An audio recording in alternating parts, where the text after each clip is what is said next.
Hello everyone, welcome to today's discussion on Interpol Red Notice।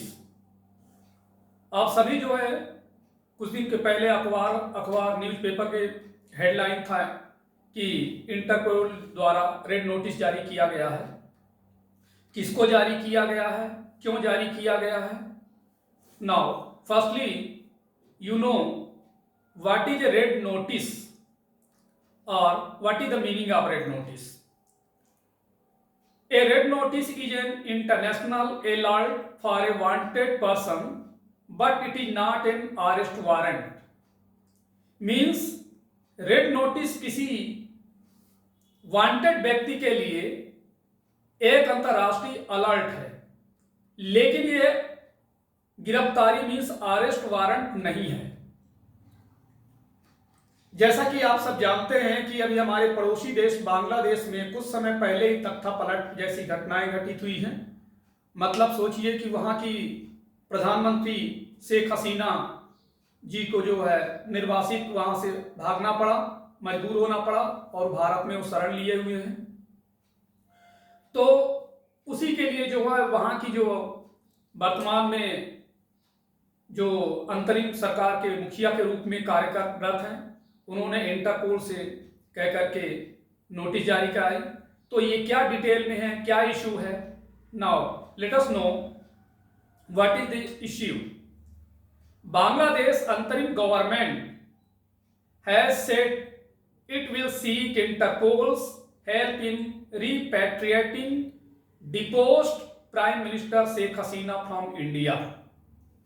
जैसा कि अभी मैंने उल्लेख किया कि वहां की अंतरिम सरकार के जो मुखिया हैं, उन्होंने अपदस्थ प्राइम मिनिस्टर शेख हसीना को भारत से वापस लाने में इंटरपोल से मदद मांगी है। इंटरपोल, तो सबसे पहले आपको इंटरपोल के बारे में जानना आवश्यक है कि इंटरपोल क्या है, उसके नोटिस क्या है, किस तरह के नोटिस जारी करता है, इन सब के बारे में डिस्कस करेंगे। लेकिन इन सब के पहले हमें यह जानना जरूरी है कि ये टॉपिक हमारे यूपीएससी द्वारा आयोजित सिविल सर्विसेज एग्जाम्स के सिलेबस से किस तरह से रिलेट करता है।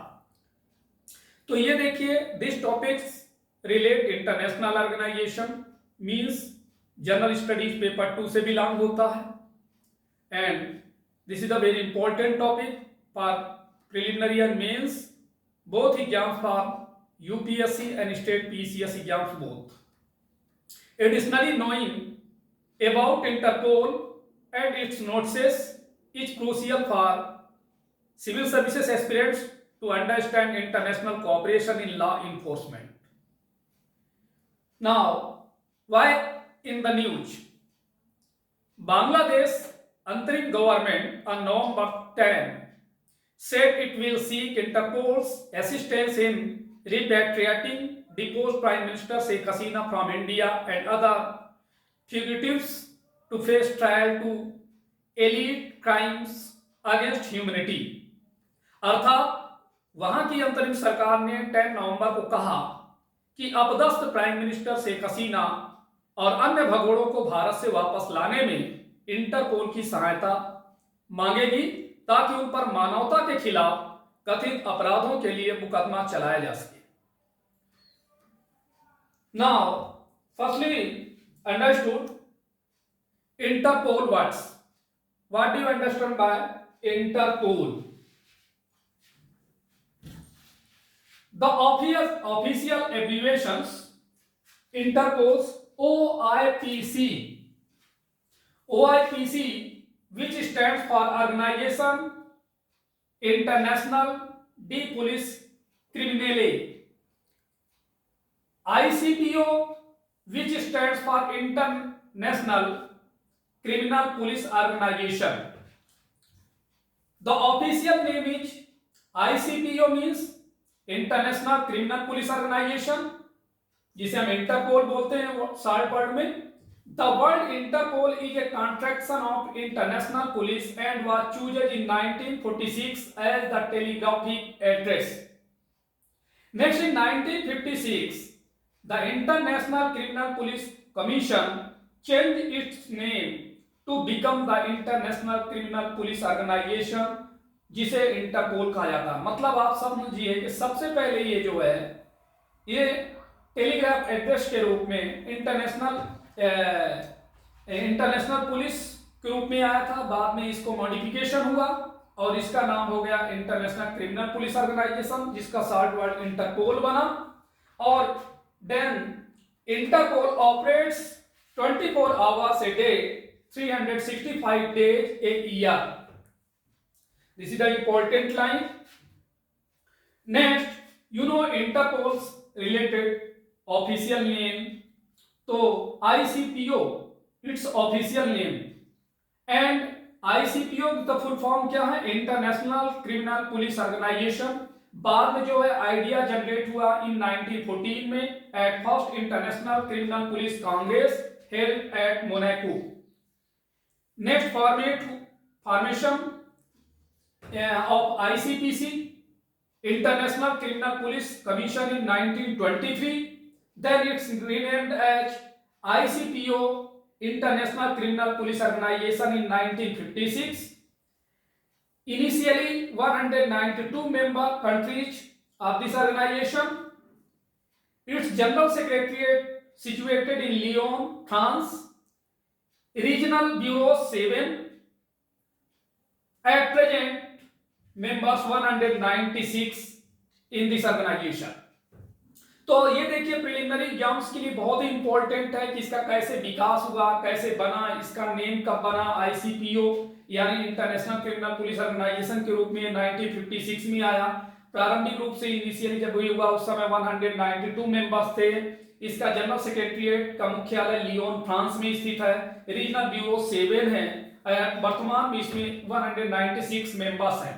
और इनिशियली देखिए इसका ऑफिशियल नेम क्या था? तो ऑफिशियल नेम समझ गए आप, इसका ऑफिशियल नेम है इंटरनेशनल क्रिमिनल पुलिस ऑर्गेनाइजेशन, जिसे हम शॉर्ट में इंटरपोल बोलते हैं। ठीक है, आइडिया कैसे जनरेट हुआ, फॉर्मेशन क्या हुआ, ये जितने भी कॉन्सेप्ट्स आप बोर्ड में देख रहे हैं इसे आप नोट डाउन जरूर करें। This is the very important facts. Next is कि who was the first president? तो first president was Johannes Schober and first secretary general Oskar Dressler and president of Interpol Ahmed Naser Al Raisi United Arab Emirates के हैं, जो वर्तमान में president हैं। इनका नाम है Ahmad Naser Al Raisi, United Arab अमीरात। सेक्रेटरी जनरल है इसके वेल्डेकी उरेक्विजा।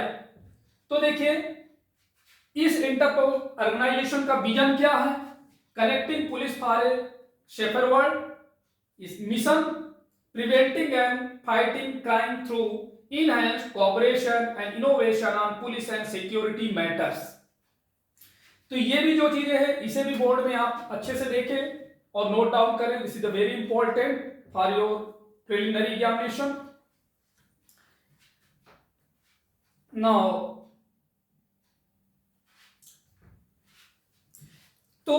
Now, firstly we discuss Interpol. The Interpol or International Criminal Police Organization, established in 1923, is an intergovernmental organization comprising 196 member countries which help police forces in all these countries to better coordinate their actions. अर्थात 1923 में स्थापित interpole 196 members countries का एक अंतर सरकारी संगठन है जो इन सभी देशों के पुलिस बलों को उनके कार्यों का बेहतर समन्वय करने में मदद करता है। Interpol enables members countries to share and access data on crime and criminals and offers a range of technical and operational support.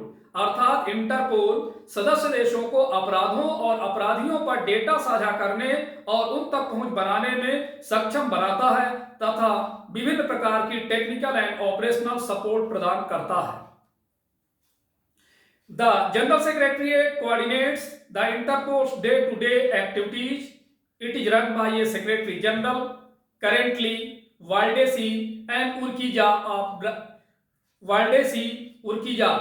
of Brazil, with its headquarters in Lyon in France with a global complex for innovation in Singapore and several satellite offices in different regions. अर्थात सामान्य secretariat interpole की दिन प्रतिदिन की गतिविधियों का coordination करता है। इसका संचालन जनरल सेक्रेटरी मीन्स महासचिव, जो कि वर्तमान में ब्राजील के वाल्डेसी उर्किजा हैं, उनके द्वारा किया जाता है। इसका मुख्यालय फ्रांस के लियोन में है। सिंगापुर में नवाचार के लिए एक ग्लोबल रेंज है और विभिन्न क्षेत्रों में कई सैटेलाइट कार्यालय भी हैं। The general assembly is Interpol's governing body and brings all countries together once a year to make decisions. अर्थात महासभा इंटरपोल की गवर्निंग यानी शासी संस्था है और निर्णय लेने के लिए वर्ष में एक बार सभी देशों को एक साथ लाती है। Interpol has a national central bureau in which member countries, which is the central point of contact for both the General Secretariat and the other NCBs around the world. Each NCB is run by the police officials of that country and usually sits in the government ministry responsible for policing. In case of India, it is Home Ministry. अर्थात Interpol के प्रत्येक सदस्य देश में एक राष्ट्रीय केंद्रीय bureau है जो सामान्य सचिवालय और दुनिया भर के अन्य एनसीबी के लिए संपर्क का केंद्रीय बिंदु है। प्रत्येक एनसीबी उस देश के पुलिस ऑफिसर्स द्वारा चलाया जाता है और आमतौर पर पुलिसिंग के लिए जिम्मेदार सरकारी मंत्रालय में बैठता है। जैसा कि यदि भारत के मामले में बात करें तो भारत के मामले में यह गृह मंत्रालय है, home ministry of India. Notably the central bureau of investigation mean CBI in India is officially designated single point of contact for liaison with the Interpol. Bharat में केंद्रीय जांच ब्यूरो, जिसे हम सीबीआई कहते हैं, को इंटरपोल के साथ संपर्क के लिए आधिकारिक तौर पर एक सिंगल पॉइंट ऑफ कांटेक्ट नामित किया गया है। According to the Interpol website, it manages 19 police databases with information on crimes and criminals, means from names and fingerprints to stolen passport, accessibility in real time to countries. It also offers investigative support such as offensive analysis and assistance in locating fugitives around the world. Interpol की website के अनुसार यह crime और criminals दोनों के नामों और fingerprint से लेकर चोरी हुए पासपोर्ट तक के बारे में जानकारी के साथ 19 यानी 19 पुलिस डेटाबेस का प्रबंधन करता है, जो देशों के लिए वास्तविक समय में सुलभ है। यह फोरेंसिक एनालिसिस यानी विश्लेषण और दुनिया भर में भगोड़ों का पता लगाने में सहायता जैसे जांच सहायता भी प्रदान करता है। अब जैसा कि देखिए टॉपिक जो था हमारा इंटरपोल नोटिसेस, तो you know what is Interpol notices. Interpol notices are international requests made by member countries for cooperation और alerts allowing police in member countries to share critical crime related information. इसका मतलब यह हुआ कि interpole notice सदस्य देशों द्वारा सहयोग के लिए किए गए अंतरराष्ट्रीय अनुरोध या अलर्ट होते हैं जो सदस्य देशों की पुलिस को महत्वपूर्ण अपराध संबंधी जानकारी साझा करने की अनुमति देते हैं। यहां पर देखें आप कि कितने तरह के red notice interestingly such notices can also be used by the United Nations, International Criminal Tribunals and the International Criminal Court to see persons wanted for committing crime within their jurisdiction. ऐसे नोटिसों का उपयोग संयुक्त राष्ट्र और अंतर्राष्ट्रीय आपराधिक न्यायाधिकरण और अंतर्राष्ट्रीय आपराधिक न्यायालय द्वारा भी अपने अधिकार क्षेत्र में अपराध करने के लिए वांछित यानी वांटेड व्यक्तियों की तलाश के लिए किया जा सकता है। अब इनकी नोटिसों में क्या क्या है तो देखिए बोर्ड में यदि आप देखें तो red notice, yellow notice, blue notice, black notice, green notice, orange notice, purple notice and Interpol UN security council special notice. तो कहने का मतलब यह है कि firstly one by one discuss. Now let us consider first notice is red notice. to seek the location or arrest of a person wanted by a judicial jurisdiction or an international tribunal with a view to his extradition। अर्थात किसी न्यायिक क्षेत्राधिकार या अंतरराष्ट्रीय न्यायाधिकरण द्वारा wanted किसी व्यक्ति का पता लगाने या उन्हें गिरफ्तारी करने के लिए उसके प्रत्यर्पण की मांग करना ही कहलाता red notice. Next is green notice. Green notice means to warn about a persons criminal activities if that person is considered to be a possible threat to public safety। अर्थात किसी व्यक्ति की आपराधिक गतिविधियों के बारे में चेतावनी देना कि यदि उस व्यक्ति को सार्वजनिक सुरक्षा के लिए संभावित खतरा माना जाता है तो उसे चेतावनी दिया जाएगा और यह कहलाएगा green notice. Next is blue notice. To locate, identify or obtain information on a person of interest in a criminal investigation। अर्थात किसी आपराधिक जांच के संबंध में किसी व्यक्ति का पता लगाना, उसकी पहचान करना या उसके बारे में जानकारी प्राप्त करना, तो यह कहलाता है blue notice. Next is yellow notice. To locate a missing person और to identify a person unable to identify himself. अर्थात किसी गुमशुदा व्यक्ति का पता लगाना या किसी ऐसे व्यक्ति की पहचान करना जो स्वयं को पहचानने में असमर्थ हो, तो इसका मतलब होता है तभी इन जैसे सिचुएशंस में येलो नोटिस इशू किया जाता है। Next is black notice. To seek information और आइडेंटिफाइड बॉडीज।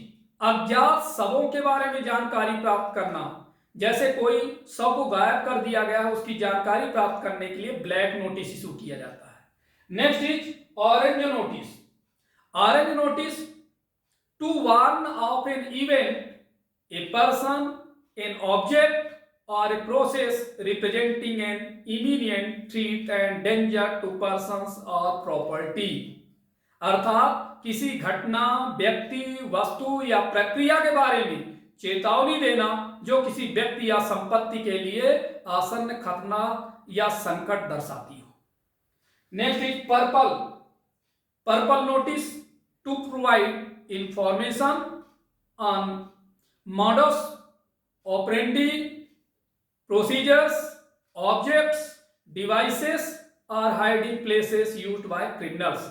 अर्थात अपराधियों द्वारा प्रयुक्त कार्यप्रणाली, प्रक्रियाओं, वस्तुओं, उपकरणों या छिपने के स्थानों के बारे में जानकारी प्रदान करना, तो यह कहलाता है purple. Next is Interpol, United Nation Security council special notice. To inform Interpol's members that an individual और an entity is subject to United Nation sanctions. अर्थात इंटरपोल के सदस्यों को यह सूचित करना है कि कोई व्यक्ति या संस्था संयुक्त राष्ट्र प्रतिबंधों के अधीन है। अब आप जो है रेड नोटिस के बारे में थोड़ा और डिटेल में जान लें कि what is Interpol red notice. A red notice requests law enforcement worldwide to locate and temporarily arrest a person pending extradition or similar legal action. A red notice is an international alert for a wanted person, but it is not a arrest warrant. अर्थात जैसा कि मैंने पूर्व में बताया कि red notice दुनिया भर में कानून प्रवर्तन एजेंसियों से अनुरोध करता है कि वे प्रत्यर्पण या इसी तरह की कानूनी कार्रवाई लंबित रहने तक किसी व्यक्ति का पता लगाएं और उसे अस्थायी रूप से गिरफ्तार करें। रेड नोटिस किसी वांटेड व्यक्ति के लिए एक इंटरनेशनल अलर्ट है, लेकिन ये गिरफ्तारी वारंट नहीं है। Red notices are based on arrest warrants और court orders issued by the judicial authorities in the requesting country. Member country apply their laws in deciding whether to arrest a person। अर्थात red notice अनुरोध करता देश के न्यायिक अधिकारियों द्वारा जारी गिरफ्तारी वारंट या अदालती आदेशों पर आधारित होते हैं। सदस्य देश किसी व्यक्ति को गिरफ्तार करने या न करने का निर्णय लेने में अपने कानून लागू करते हैं। Red notices contain information that helps to identify wanted persons such as their names, date of birth, nationality and physical attributes such as the color of their hair and eyes, as well as pictures and biometric data such as fingerprints if they are available. RN means red notice also mentioned the crime they are wanted for. अर्थात red notice में ऐसी जानकारी होती है जो wanted व्यक्तियों की पहचान करने में मदद करती है, कि जैसे उनके नाम, जन्म तिथि, राष्ट्रीयता और शारीरिक विशेषताएं जैसे कि उनके बालों और आंखों का रंग, साथ ही पिक्चर्स यानी तस्वीर और बायोमेट्रिक डेटा जैसे कि फिंगरप्रिंट अगर वे उपलब्ध हैं। रेड नोटिस उन अपराधों का भी उल्लेख करते हैं जिनके लिए वे मोस्ट वांटेड हैं। A red notice is published by Interpol at the request of a member country. The fugitives may be wanted for prosecution to serve a sentence. It is issued only after a competent court has taken cognizance of a charge sheet against the fugitive. अर्थात interpole द्वारा member countries के अनुरोध पर red notice प्रकाशित किया जाता है। भगोड़े या अभियोजन के लिए या सजा काटने के लिए वांटेड हो सकते हैं। यह तभी जारी किया जाता है जब सक्षम कोर्ट द्वारा भगोड़े के खिलाफ आरोप पत्र का संज्ञान लिया जाता है। According to Interpol's website at RM यानी red notice must comply with its constitution and rules. It says that every red notice request to check by a specialized task force to ensure it is compliant with Interpol rules. अर्थात interpole की website ये कहती है कि एक red notice को इसके संविधान और नियमों का पालन करना चाहिए। इसमें यह भी मेंशन किया गया है कि प्रत्येक रेड नोटिस अनुरोध की जांच एक स्पेशल टास्क फोर्स द्वारा की जाती है ताकि यह सुनिश्चित किया जा सके कि यह इंटरपोल के नियमों के अनुरूप है। Notably Interpol cannot force law enforcement authorities in any country to arrest individuals who are subject of a red notice. Each member country determines the legal weight of red notice and the power of its law enforcement officers to make arrests. विशेष रूप से interpole किसी भी country में कानून प्रवर्तन अधिकारियों को ऐसे व्यक्तियों को गिरफ्तार करने के लिए बाध्य नहीं कर सकता जो रेड नोटिस के अधीन है। प्रत्येक मेंबर कंट्री रेड नोटिस के कानूनी महत्व और गिरफ्तारी करने के लिए अपने कानून प्रवर्तन अधिकारियों की शक्ति निर्धारित करता है। तो ये था देखिए इंटरपोल रेड नोटिस के बारे में। This is the very important lectures for your preliminary and mains both for civil services exams. तो आज इतना ही। थैंक्स।